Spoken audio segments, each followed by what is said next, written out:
Mr. Speaker, the Prime Minister's decision to appoint Unifor on his panel to determine eligibility for a $500 million media bailout package has destroyed this process's credibility. Unifor is a highly partisan group with very aggressive and partisan goals. They have made it clear that their objective is to help Liberals win the next election. And yet the Prime Minister has decided to appoint this group to the panel. Will the Prime Minister just openly admit that he's stacking the deck in his favor? Mr. Speaker, again, this is a dangerous game. The Conservatives are saying that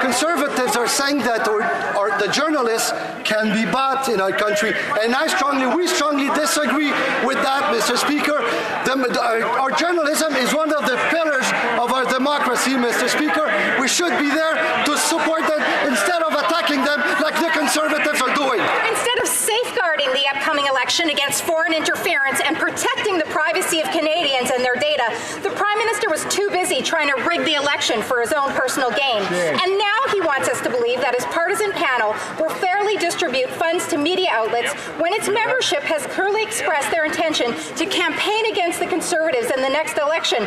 Why doesn't the Prime Minister just admit that he's trying to stack the deck to win the next election?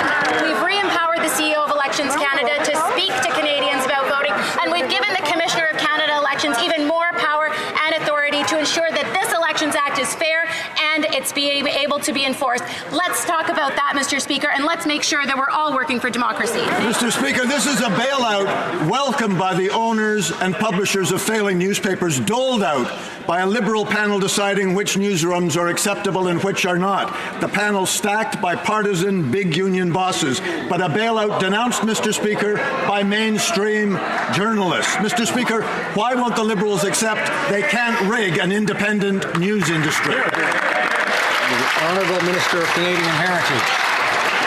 Well, now that's a direct attack on our journalists, Mr. Speaker. Our colleague had a very long career in journalism, and I'm sure he acted very professionally, independently, neutrally, and I'm sure he did a great job. So why doesn't he show the same respect to our actual journalists that work here, that work around the country, that are very professional, Mr. Speaker?